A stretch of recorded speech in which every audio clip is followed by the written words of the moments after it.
The Worst Thing About Genesis, January 21, 2025. Reading through Genesis to begin the year, I'm reminded once again what a brilliant book it is. It's one of the great epics written in all of human history. However, there is a prominent theme that runs throughout the book and trickles down into the rest of the Old Testament that is rather disheartening. One might say the fall and the flood are the worst things about Genesis, but in a sense they are both downstream from the issue I want to discuss here. The worst thing about Genesis is the utter lack of a functional family. Noah, Abraham, Isaac, and Jacob are all men of God who accomplished great things. Even Lot is called righteous in the New Testament, 2 Peter 2:7. However, throughout the book we see giant episodes of family drama, one after another.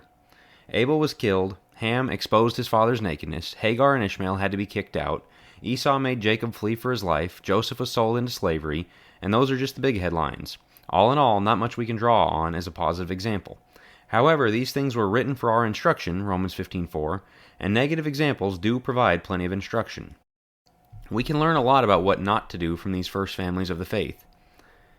Husbands abdicated leadership to their wives. I won't spend much room on this, as I wrote recently on Abraham deferring to Sarah. He wasn't the only one, though. It started with Adam, of course, and Jacob created a giant mess in his own household by participating in Rachel and Leah's almost literal arms race. So, for as many great things as these men did, we can learn from them that men must take the helm to steer their home as God would see fit. Incompatible spouses were a problem. There's a great deal of debate around whether unequally yoked in 2 Corinthians 6:14 means Christians can only marry other Christians, but Genesis helps us see the issue clearly via real-world examples. Abraham commanded his servant to find a bride for Isaac and made the servant swear that the woman would not come from among the Canaanites, Genesis 24:1-4. Instead, the servant had to travel all the way back to Abraham's home land to find her. Isaac and Rebekah similarly counseled Jacob to avoid the local women in favor of those of their own people, Genesis 28:1-2. Esau, on the other hand, married Hittite women. This immediately became a point of contention between him and his parents, and eventually led to him taking wives from the Ishmaelite side of the family as an ill-conceived attempt to fix his errors, 26:34-35, 27:46-28:9. Marrying outside the faith is one of those discussions that people always want to reduce down to, is it a sin? To get bogged down in that debate misses the obvious point from the scriptures. It's a terrible idea, and there's no wisdom in it. Sexual non-monogamy wrecked homes. Yes, God allowed polygamy in the Old Testament, but as Jesus told us, that was not his plan for man, Matthew 19:4-6. For anyone who thinks it's a neutral practice or even a good idea, Genesis disagrees. The first man to take multiple wives was Lamech, a villain if I've ever seen one, Genesis 4:19-24. When Sarah gave Hagar to Abraham for childbearing purposes, it created an enormous rift that's still echoing today, Genesis 16.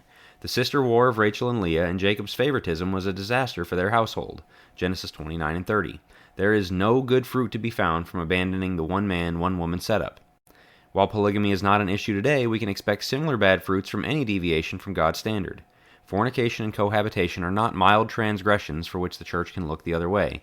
Porn addiction or flirtatious extramarital relationships can divide a home just as bad as polygamy. Christian homes must have a fierce dedication to protecting a holy monogamy. Parents were dishonored. Whatever happened between Noah and Ham, and possibly Canaan, chapter 9:22-24, we know at the very least he wasn't honoring his father and mother. It's no coincidence that the same man produced the Canaanites, the Amorites, the Egyptians, Babel, and Nineveh. You know, most of the Old Testament's villains. Reuben dishonored Jacob when he slept with one of his father's concubines, 35:22, a clear usurpation of authority that also helped drop him down the hierarchy and clear the way for Judah's family to rule, 49:4. Yes, children have free will, but it says something drastic about the parents if their children grow up to be adults who sow sexual discord in their own family. Our homes must be places where children are taught to honor father and mother, Ephesians 6:1-3. Sibling rivalry. Murder, Genesis 4, mockery and banishment, chapter 21, deception and death threats, chapter 27, capture, intent to murder, and enslavement, chapter 37. What an awful legacy.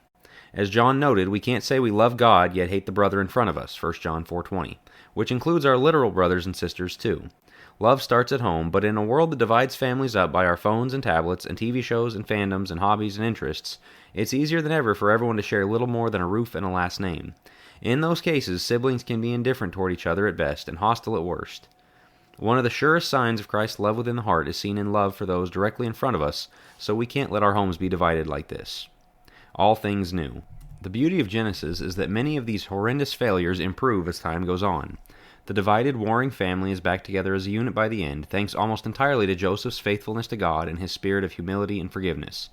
His appearance as a type of Christ and a correction of Adam's errors changes everything. Even in the worst, most dysfunctional families, God is at work. Where any of the failures above are at play, we must shore up what's lacking. It's never too late to start doing the right thing. On the other hand, all of these can also serve as warnings to those who may someday have a home of their own or are just starting out. Wise is the man who can learn from others' failures and thereby save himself from the same troubles.